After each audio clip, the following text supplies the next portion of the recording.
Bapak Ibu para hadirin jemaah yang dimuliakan Allah Subhanahu wa taala, mari bersama kita bersyukur kepada Allah atas limpahan rahmat dan karunia-Nya. Salam dan salawat kita persembahkan kepada Rasulullah Muhammad sallallahu alaihi wasallam.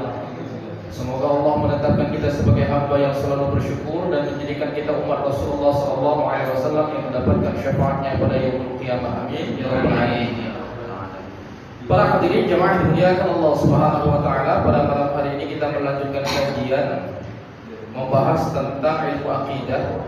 Pada pertemuan sebelumnya kita mengutip keterangan dari Imam Az-Zahabi di dalam muqaddimah kitab beliau Al-Kabair, dan masih terhubung dengan tema yang kita sampaikan pada pertemuan sebelumnya. Pada malam hari ini kita akan mencoba mengulas apa yang dijelaskan oleh Syekh Al-Alim Al-Alam Al-Hibr Al-Bahr Al-Faham Syekh Muhammad Nawawi bin Umar Al-Jawi Al-Bandari Al-Syafi'i di dalam kitabnya Qathul Al-Ghaib fi Syarh Masail Abi Layth.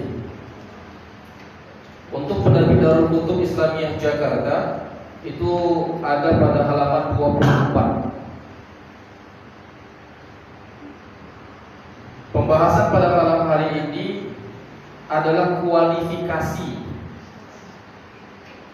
posisi seseorang di dalam Islam, bahwa di dalam Islam itu ada 3 kategorisasi. Yang pertama ada orang yang beriman, kedua ada orang yang kafir, dan yang ketiga ada orang yang fasik. Imam Al-Ghazali membagi fasik itu kepada 2. Yang pertama itu fasik yang mengarahkan pada kekufuran, sebagaimana kefasikan yang dilakukan oleh iblis laknatullah alaih, disebutkan di dalam Al-Quran, fafasaqa an amri rabbih.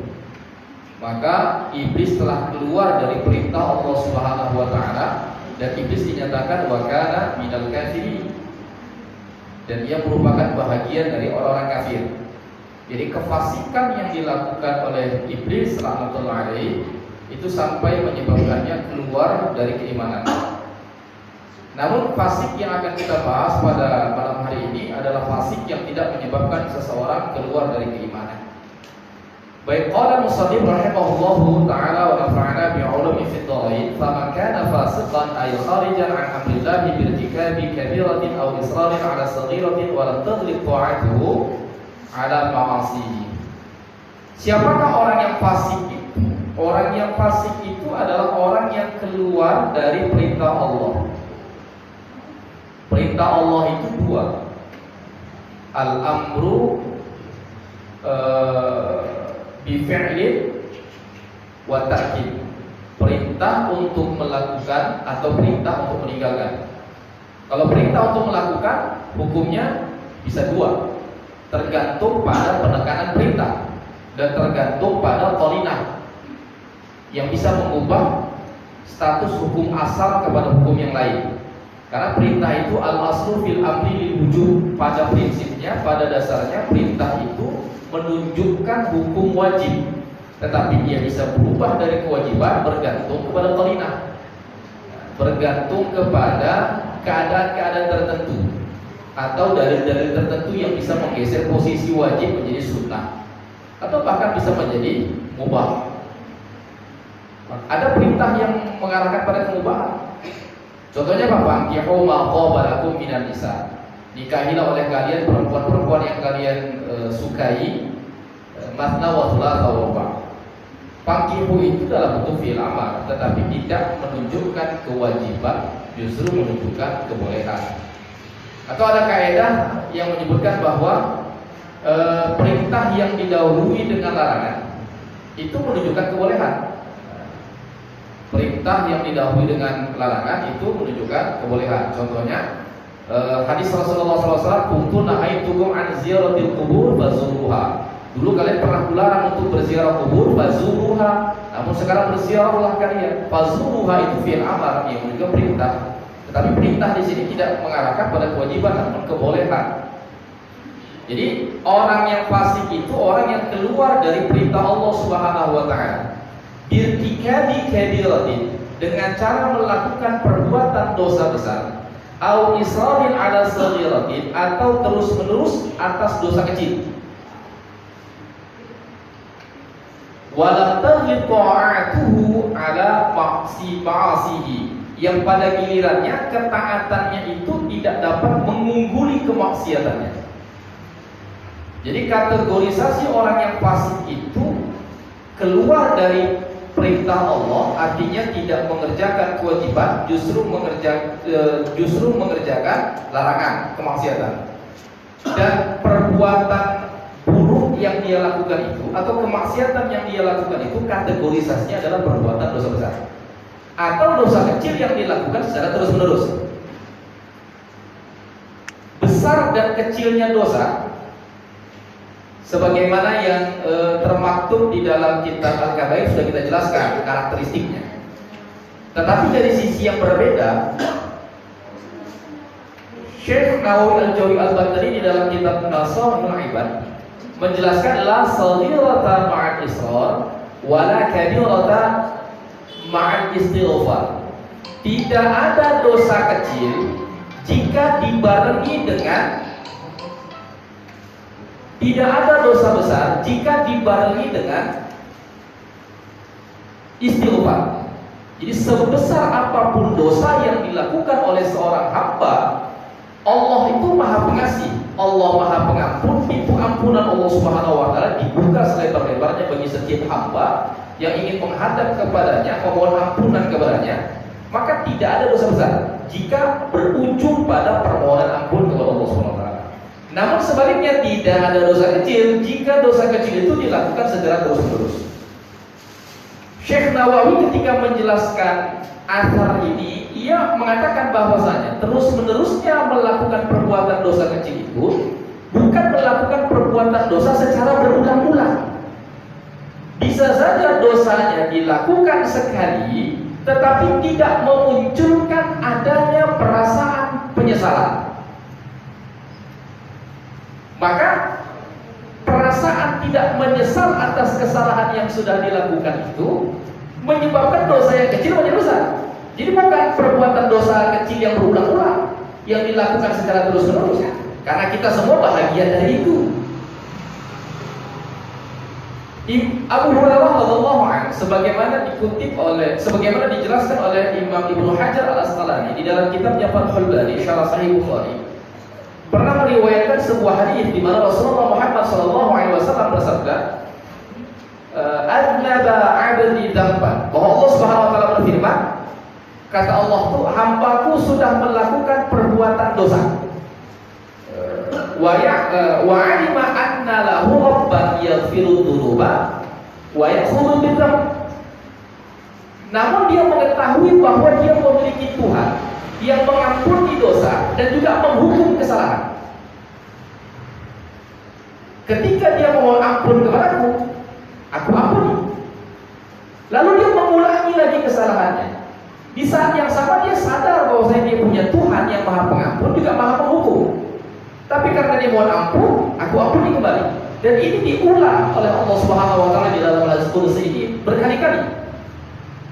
Sampai pada kesimpulannya, Imam An-Nawawi mengatakan bahwasanya jika seandainya ada orang yang melakukan kesalahan dan mengulang-ulang kesalahannya, apakah 100 kali, 1000 kali atau lebih banyak dari itu, di ujung dia memohon ampun dan bertobat kepada Allah Subhanahu wa taala, maka taubatnya sah, istighfarnya sah, dan taubatnya diterima oleh Allah Subhanahu wa taala. Dan jika pun setiap dia melakukan kesalahan, lalu dia mohon ampun kepada Allah, lalu dia mengulangi lagi kesalahannya, maka taubatnya pun tetap diterima oleh Allah Subhanahu wa taala. Imam Nawawi menjelaskan bahwa tidaklah permohonan ampun yang dilakukan oleh seorang hamba setelah itu dia melakukan perbuatan dosa, lantas perbuatan dosa ini akan membuat batal permohonan ampun sebelumnya, tidak. Jadi perbuatan dosa yang dilakukan oleh seseorang setelah dia bertobat kepada Allah tidak menyebabkan taubat di awal itu menjadi gugur. Ya, taubat itu sah, taubatnya diterima. Lalu ketika dia berbuat salah lagi, itu urusan yang baru lagi. Kenapa? Karena ketika dia bertobat atas kesalahan sebelumnya, dia menyesal, sadar dia atas kesalahannya. Kemudian dia mohon ampun kepada Allah Subhanahu wa taala. Dan karakteristik manusia lupa dan tersalah. Buat salah lagi. Maka perbuatan dosa berikutnya itu persoalan yang berbeda. Para hadirin jemaah muliakan Allah Subhanahu wa taala. Jadi besar kecilnya dosa bukan hanya sekedar diukur dari perbuatan yang dilakukan. Kalau kita mau ngecek perbuatan dosa besar apa saja, nanti tinggal buka aja kitab Al-Kabair, ada 70 dosa besar yang disebutkan oleh Imam Az-Zahabi di dalam kitab itu. Tetapi saya ingin menyampaikan rumusan-rumusan biar supaya dengan mudah kita bisa memahaminya. Sehingga tidak pala kita harus menghafal 70 dosa besar itu apa saja, tapi ketika kita beraktivitas kita bisa mengukur ini perbuatan dosa besar atau perbuatan dosa kecil. Dan tentunya besar kecilnya perbuatan dosa itu juga terhubung dengan siksa yang akan diberikan. Dan setiap orang mungkin melakukan perbuatan dosa yang sama, tapi hukumannya bisa berbeda. Kenapa demikian? Yang pertama, di dalam surah Al-Bayyinah ayat 6 Allah Subhanahu wa taala berfirman, "Innal ladzina kafaru min ahli kitabi wal musyrikina fi nari jahannam khalidina fiha." Sesungguhnya orang-orang kafir dari kalangan ahli kitab dan dari kalangan orang-orang musyrik, mereka masuk ke dalam neraka kekal di dalamnya. Orang-orang musyrik itu kafir karena mereka ingkar kepada Allah Subhanahu wa taala, menolak untuk beriman kepada Allah, menolak mengakui Nabi Muhammad sebagai seorang rasul, kafir. Ahlul kitab pun sama, mereka kafir karena mereka menolak kerasulan Nabi Muhammad SAW. Walaupun mereka menyatakan keimanannya kepada Allah, ya mereka beriman kepada Allah SWT. Yang mereka ingkari kenabian Nabi Muhammad. Dan mereka berpegang kepada kitab suci mereka. Maka disebutkan ahlul kitab. Jadi sebenarnya kalau kita lihat redaksinya ahlul kitab maupun orang musyrik dalam konteks ini sama-sama kafir. Tetapi ketika Allah menyebutkan innal ladzina kafaru, sebenarnya cukup kalimat ini. Sesungguhnya orang-orang kafir siapa saja, ahlul kitab, orang musyrik siapa saja, sudah cukup kalimatnya. Tetapi Allah tidak berhenti sampai di situ. Allah langsung menyebutkan dua kualifikasi itu, dua pembahagian itu. Innal ladzina kafaru min ahlil kitab wal musyrikin fi nari jahannam khalidina fiha. Kenapa keduanya tetap disebut? Bahkan disebut secara berurutan. Tentunya redaksi di dalam Al-Quran itu memiliki pemaknaan yang dalam. Ibnu Ashur di dalam kitabnya At-Tahrir wa Tanwir pada juz 30 halaman 483 ketika menafsirkan ayat ini, dia mengatakan begini: wa qaddama ahlal kitab 'ala al-musyrikina fil wa'idi istifba'an litaqdimihim 'alaihim fi sababihi. Allah mendahulukan menyebutkan ahlul kitab dibandingkan dengan orang musyrik dalam ancaman di dalam ayat ini sebagai bentuk mengikuti kemuliaan, keunggulan mereka atas orang musyrik yang menjadi asbab mereka melakukan kemungkaran, yang menjadi asbab mereka melakukan kekufuran. Orang musyrik, khususnya orang di Makkah, gitu ya. Orang musyrik di Makkah itu paganisme, mereka nggak kenal agama. Mereka menyembah berhala karena mereka nggak ketemu kitab suci, mereka nggak pegang tuh kitab suci. Sedangkan orang-orang di Madinah itu ada orang Yahudi, ada orang Nasrani. Orang Yahudi pegang Taurat, orang Nasrani pegang Injil. Mereka punya kitab suci. Mereka punya pengetahuan. Orang musyrikin Makkah menyaksikan Rasulullah itu lahir, tumbuh besar bersama dengan mereka. Logikanya itu begini: Nabi di usia 40 tahun berhadapan dengan orang yang saat itu usianya 60 tahun, berarti 20 tahun lebih dulu hidup daripada Nabi. Terus tiba-tiba Nabi mendeklarasikan, aku Nabi. Loh, kau lahir aja pun Nabi, gendong kok jadi Nabi. Kan begitu kira-kira logikanya. Ini Suki, ini kan dulu anak remaja Mesir, kok tiba-tiba jadi ustaz. Aku tahunya ini kan remaja Mesir. Itu yang terframing sama kita. Karena Rasulullah lahir di Makkah, tumbuh besar di Makkah, orang tahunya ya dia ini kan anaknya Abdullah. Mamanya namanya Aminah, kakeknya Abdul Muthalib, pamannya itu Abu Thalib. Kenalnya aku semua, tetangga aku sama dia, kok tiba-tiba jadi Nabi.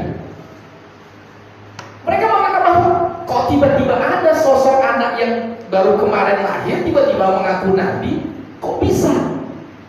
Mereka nggak punya pengetahuan tentang Nabi akhir, bahkan Nabi awal pun mereka nggak tahu.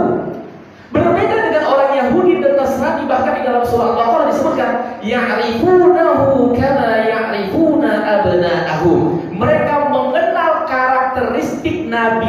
terakhir yang akan diutus yaitu Nabi Muhammad SAW, sebagaimana mereka kenal dengan anak-anak mereka sendiri. Jadi mereka sebenarnya mengakui ketika tengok ciri-ciri Nabi dari segi fisiknya, kemudian dari ciri-ciri perilakunya, mereka tahu ini Nabi terakhir nih. Tapi mereka menolak beriman. Artinya apa? Orang-orang ahlul kitab itu hukumannya lebih berat daripada orang-orang musyrik, walaupun mereka berdua ini, kedua kelompok ini sama-sama kafir. Kenapa orang ahlul kitab lebih berat hukumannya? Karena pengetahuan yang mereka miliki. Oleh sebab itu tentunya berbeda hukuman orang yang ahli ilmu, para ulama, para ustadz yang punya pengetahuan agama secara komprehensif dibandingkan dengan orang awam yang ketika melakukan kesalahan. Kenapa? Para ustadz, para ulama itu punya pengetahuan yang cukup untuk membuat mereka taat. Tapi ketika mereka tergelincir dari ketaatan, maka tentunya hukuman mereka lebih berat. Sebagaimana di dalam ayat ini Allah Subhanahu wa taala menyebutkan tentang ahlul kitab. Ngeri juga jadi ustaz kan? Apa pensiun aja awalnya? Terakhir jemaah mulia Allah Subhanahu wa taala. Yang kedua, di dalam Al-Quran surah An-Nur, pelaku perbuatan zina, namun pelakunya belum pernah menikah, Allah katakan fajliduhum mi'ata jaldah. Campur mereka sebanyak 100 kali cambukan. Belum pernah nikah. Tapi begitu pelakunya sudah pernah menikah tapi tetap melakukan perbuatan zina, bukan sekedar dicampur 100 kali hukumannya, tapi dirajam sampai dia meninggal dunia. Hukumannya lebih berat. Kenapa? Pelaku yang pertama belum mendapat karunia dari Allah Subhanahu wa taala, sedangkan pelaku yang kedua sudah mendapat karunia dari Allah Subhanahu wa taala tapi tetap berbuat mungkar.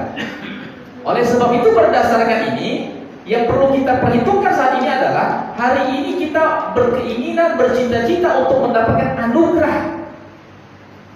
Namun anugerah itu belum datang kepada kita. Berprasangka baiklah kepada Allah. Jangan-jangan Allah sedang menyampaikan bahasa kasih sayangnya kepada kita dengan tidak mewujudkan apa yang kita mau. Karena khawatirnya begitu kita mendapatkan anugerah itu justru kita bermaksiat dan hukuman menjadi lebih berat. Tapi jika seandainya ternyata kita hari ini memiliki karunia yang tidak dimiliki oleh orang lain, maka persiapkanlah pertanggungjawaban kita di hadapan Allah Subhanahu wa taala.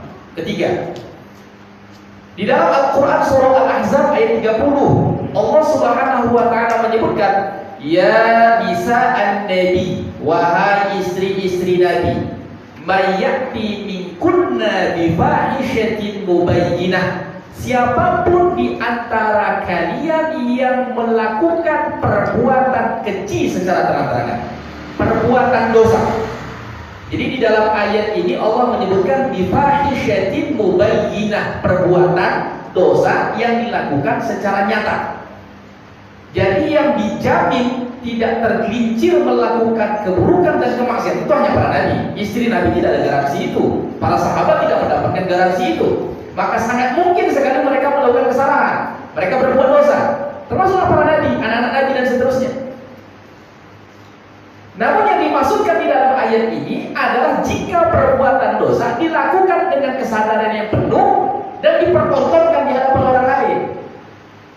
Kita mungkin pernah melakukan kesalahan, tapi kita malu kesalahan itu diketahui oleh orang lain. Itu bukan bifahishatin mubayyinah namanya. Bifahishatin mubayyinah itu kita pede melakukan kesalahan itu, kita pertontonkan di hadapan orang lain. Mungkin kita melakukannya sendirian, tapi setelah itu kita cerita dengan orang lain. Nah, itu namanya bifahishatin mubayyinah. Jadi Allah katakan, wahai istri-istri Nabi, siapapun di antara kalian yang melakukan perbuatan keji secara terang-terangan, yudha'af lahal 'adzabu dhi'fain, akan dilipat gandakanlah 2 kali lipat azab kepada dirinya. Wa kana dzalika 'ala Allah yasira. Yang demikian itu mudah bagi Allah Subhanahu wa taala. Jadi istri-istri Nabi itu mendapatkan gelar istimewa disebut dengan ummahatul mu'minin. Mereka melihat secara langsung perilaku Nabi 1 hari 24 jam. Mereka mendapatkan binaan dan bimbingan dari Rasulullah SAW setiap saatnya. Bahkan mereka menyaksikan mukjizat yang dimiliki oleh Rasulullah Muhammad SAW. Namun jika sudah demikian ini pun, tapi ternyata mereka masih melakukan kemungkaran, maka hukumannya lebih berat jika dibandingkan dengan orang lain. Ini berlaku buat siapa? Istri ustaz, anak ustaz. Kalau buat salah, hukumannya lebih berat daripada orang lain, daripada istri orang lain. Kenapa? Kalau jamaah pada umumnya ini dapatkan kajian itu paling seminggu sekali kayak malamnya. Tapi kalau anak ustaz, istri ustaz 24 jam langsung dibina sama ustaznya, langsung dibimbing sama ustaznya. Tapi tetap juga melakukan kemungkaran, hukumannya lebih berat. Yang keempat, di dalam surah Al-Maidah ayat 115, peristiwa ini berkaitan dengan peristiwa Hawariyun, pengikutnya Nabi Isa alaihissalam. Jadi suatu ketika pernah pengikutnya Nabi Isa itu meminta kepada Nabi Isa agar diturunkan makanan kepada mereka. Lantas Allah Subhanahu wa taala berfirman, Allah Subhanahu wa taala menyebutkan, inni munazziluha alaikum, sungguh aku akan menurunkan makanan untuk kalian, hidangan untuk kalian sebagaimana yang kalian minta. Ini makanan gak seperti yang kita persepsikan rezeki, yang kita perlu olah dulu baru bisa kita makan. Ini hidangan yang sudah siap saji, siap santap, begitu turun dari langit langsung tinggal makan. Itu kan mukjizat itu. Khaliqul ada, sesuatu yang tidak terjadi pada keumumannya. Allah katakan, inni munazziluha alaikum, aku akan turunkan itu. Namun Allah Subhanahu wa taala mewanti-wanti, faman yakfur ba'du minkum, namun siapa yang kufur di antara kalian setelah aku turunkan hidangan itu, fa inni u'adzibuhu 'adzaban la u'adzibuhu ahadan minal 'alamin, maka aku akan azab dia dengan azab yang tak pernah aku berikan kepada seorang pun di alam semesta ini. Maksudnya bagaimana? Mereka sudah minta sesuatu kepada Allah, lalu Allah wujudkan permintaan mereka, dan itu diwujudkan secara nyata dalam bentuk mukjizat, tapi ternyata masih ingkar juga. Maka tentu hukumannya lebih berat dibandingkan orang yang tidak menyaksikan mukjizat. Cobalah, tokoh yang paling sentral keburukannya di dalam Al-Quran itu malah bukan musuh-musuhnya Nabi. Paling disebutkan di dalam Al-Quran musuh Nabi siapa? Abu Lahab. Sementara yang dengki betul sama Nabi itu banyak, tapi nggak disebutkan di dalam Al-Quran. Namun yang diulang-ulang disebutkan di dalam Al-Quran itu Fir'aun. Kenapa? Karena Fir'aun itu menyaksikan mukjizat yang banyak di dalam Al-Quran. Surah Isra Allah katakan, walaqad ataina Musa tis'a ayatin bayyinat. Sungguh kami sudah berikan kepada Nabi Musa alaihissalam itu 9 mukjizat yang nyata. Jadi begitu dihadapkan dengan 9 mukjizat tetap ingkar juga. Sama dengan hukuman orang-orang Bani Israel di zamannya Nabi Isa alaihissalam. Bagaimana mereka bisa melihat langsung Nabi Isa alaihissalam lahir tanpa seorang ayah, di usia masih bayi bisa berbicara. Nabi Isa alaihissalam tinggal ambil tanah dia, kemudian dibentuk menjadi seekor burung, ditiupkan burung, langsung terbang menjadi burung. Kemudian orang yang mati dibangkitkan kembali padahal sudah menjadi gundukan tanah. Itu mereka saksikan secara langsung, tapi ternyata tetap tidak beriman kepada Nabi Isa alaihissalam, maka hukuman mereka itu lebih berat. Nah, bagi kita hari ini, siapapun yang pernah mendapatkan ujian berat, kemudian Allah lepaskan dia dari ujian itu, tapi kesadarannya tidak tumbuh, ketaatannya tidak bertambah, hati-hati. Mungkin ada di antara kita yang sakit berat, tak kunjung sembuh, berdoa kepada Allah, ya Allah, berikanlah anugerahmu kepada aku, sembuhkan aku, sembuh. Pertanyaannya, sholatnya makin meningkat tidak, ibadahnya makin bagus tidak, kesadarannya makin tumbuh tidak. Jika sudah mendapatkan anugerah semacam itu setelah kita melewati kesulitan yang sangat luar biasa, tapi ternyata ketaatan kita tidak bertambah, jangan sampai kita menjadi bahagia sebagaimana disebutkan di dalam ayat ini. Jadi para hadirin jemaah dimuliakan Allah Subhanahu wa taala, dosa bisa besar dan kecil bergantung kepada siapa yang melakukannya. Kemudian yang kedua, di mana dan kapan dia melakukannya. Nah, kalau misalnya di dalam kitab Al-Adabul Mufrad yang ditulis oleh Imam Al-Bukhari pada bagian-bagian pertama, ia menuliskan satu riwayat di mana Rasulullah Muhammad SAW ada menyebutkan beberapa dosa besar. Salah satu di antaranya adalah perbuatan dosa. Apapun perbuatan dosa itu jika dilakukan di dalam masjid, maka itu kategori perbuatan dosa besar. Sekarang itu pula yang ramai. Kalau dulu yang begaduh itu orang di luar masjid, sekarang orang di dalam masjid pun begaduh. Saya masih ingat betul dulu guru kami almarhum Ustaz Muslim Habib, kalau rapat PKI ini udah begaduh dia, pamit dia disalami orang satu keluar dia. Betul ini. Jadi kan karena saya lama mulazamah dengan beliau, lama saya berguru dengan beliau, saya datang ke rumah, kenapa tuh pulang? Tak boleh begaduh di dalam masjid, cepat kiamat nanti itu banyak kali dosanya. Kita malah makin bertambah, makanya semakin bertambah kedewasaan kita. Kalau musyawarah di masjid begaduh udah tinggalkan aja, nggak ada manfaatnya, tahu bisa. Orang tuh nyari tempat musyawarah di tempat yang paling adem itu di masjid. Tapi justru di masjid kita bertikai, ya ini berarti ada yang salah dengan kita. Jadi perbuatan dosa itu bisa menjadi besar karena tempatnya. Tempat-tempat di mana kita mendapatkan keagungan, tapi kita melakukan kesalahan itu menjadi dosa besar. Contoh, di dalam satu riwayat Rasulullah Muhammad SAW menjelaskan bahwa orang yang tinggal di Madinah mati dalam keadaan beriman di Madinah dapat syafaat dari Nabi. Siapapun dia, nggak peduli dia kuli bangunan, apakah dia alim ulama, orang biasa, pokoknya dia beriman, tinggal di Madinah, mati dalam keadaan beriman, otomatis dapat syafaat dari Nabi. Kan keren. Cuma apa? Pindah kita ke Madinah kita, dia dapat syafaat. Dikasih garansi oleh Rasulullah SAW. Enak kan? Enak. Tapi ketahuilah bahwa jika berbuat dosa di kota suci itu dosanya lebih besar jika dilakukan di kidul ini. Lebih besar. Begitu juga dengan di Makkah. Ada banyak tempat-tempat di mana pahala kita itu bisa banyak jika melakukan satu bentuk aktivitas ibadah yang tidak sama kita dapatkan di tempat yang lain. Tapi jika seandainya kita melakukan kesalahan, dosanya lebih besar. Ya sama seperti waktu-waktu tertentu, ada waktu-waktu yang dimuliakan oleh Allah Subhanahu wa taala, di mana di waktu itu jika kita melakukan satu kebaikan pahalanya lebih besar jika dibandingkan dilakukan di waktu-waktu yang lain. Bulan Ramadan dilipat gandakannya pahala, perbuatan sunnah dianggap seperti perbuatan wajib pahalanya dilipat gandakan. Tapi ingat, buat salah di bulan Ramadan dosanya lebih besar. Bulan-bulan haram, 4 bulan haram, Dzulqa'dah, Dzulhijjah, Muharram, Rajab. 4 bulan haram itu disebut dengan bulan yang mulia karena melakukan amal di bulan-bulan itu pahalanya lebih banyak jika dibandingkan dengan di hari lain. Tapi melakukan perbuatan dosa pun lebih besar jika dibandingkan di hari-hari lain. Jadi perbuatan dosa itu bisa menjadi besar ketika kapan? Ketika ia ketika ia dilakukan oleh siapanya, di tempat apa dan kapan dia melakukannya. Berikutnya, Imam Ibnu Athaillah As-Sakandari di dalam kitab Al-Hikam dia katakan begini, la saghirata idza qabalaka adluhu wa la kabirata idza wajahaka fadluhu. Tidak ada dosa kecil jika engkau dihadapkan dengan kemahaadilan Allah Subhanahu wa taala, dan tidak ada dosa besar jika engkau dihadapkan dengan maha pemurahnya Allah Subhanahu wa taala. Jadi sebenarnya Bapak Ibu, kita itu suka teriak-teriak keadilan jika berkaitan erat dengan kepentingan kita.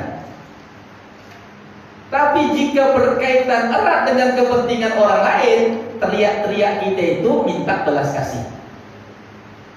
Kita jadi maling dan nyuri rumah orang. Kita minta keadilan atau minta diampuni? Minta diampuni. Padahal itu berkaitan dengan hal orang lain.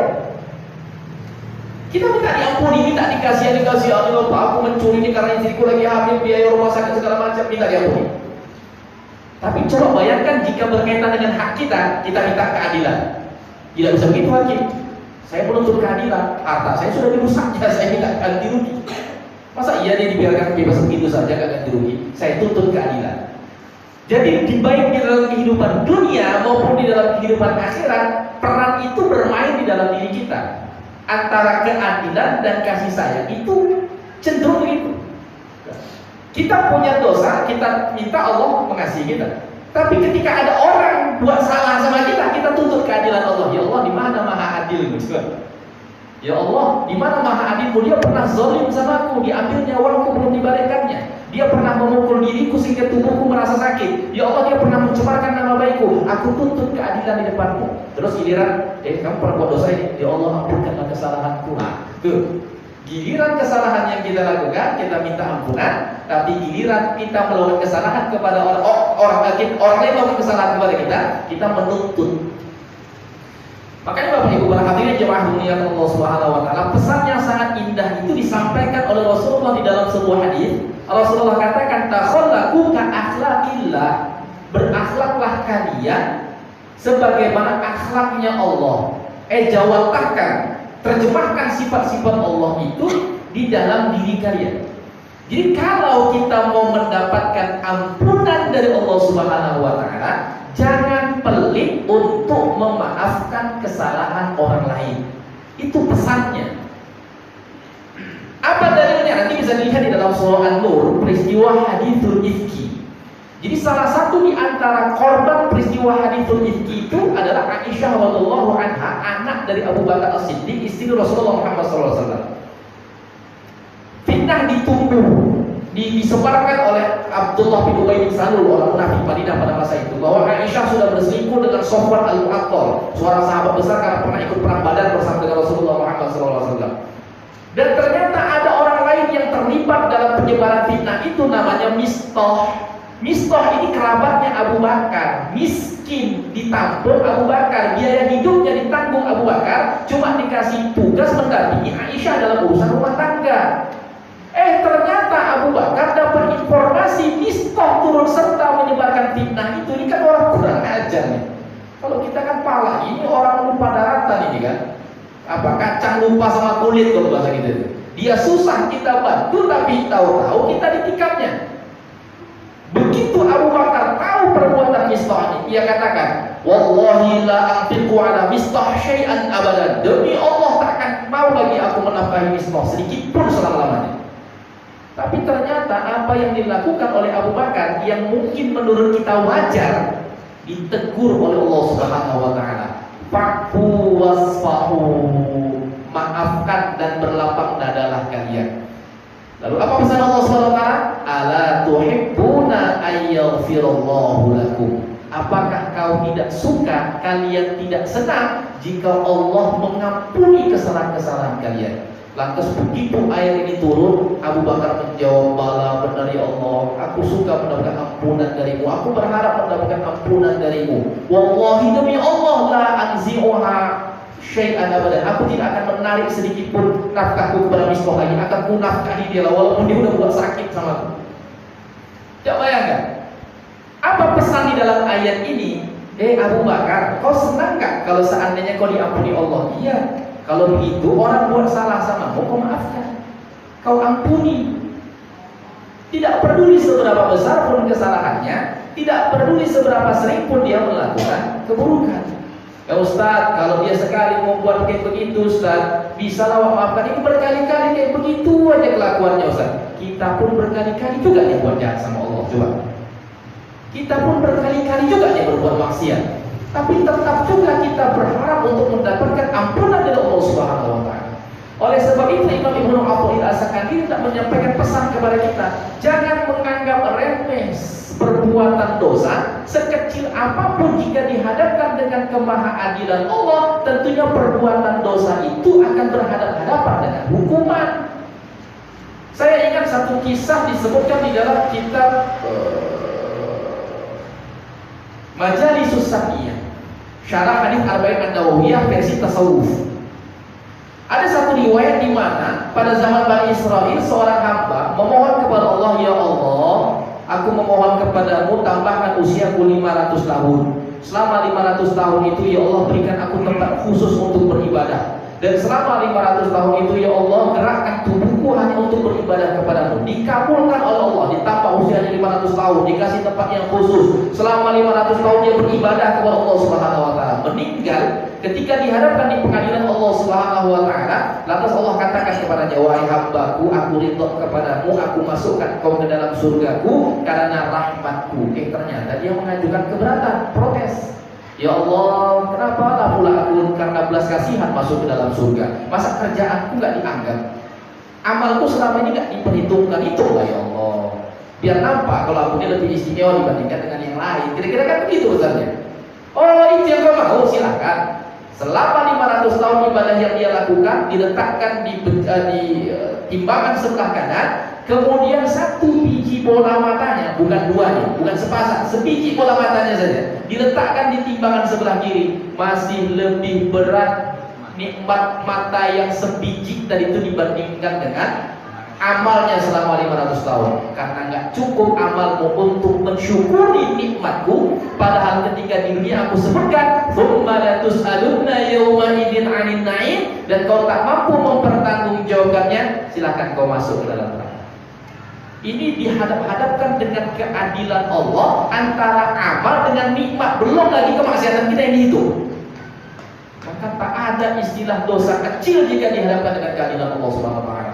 Namun jika dihadapkan dengan rahmat dan ampunan Allah Subhanahu wa taala, tak ada istilah dosa besar. Semuanya mungkin bagi Allah untuk diampuni dan dimaafkan oleh Allah Subhanahu wa taala.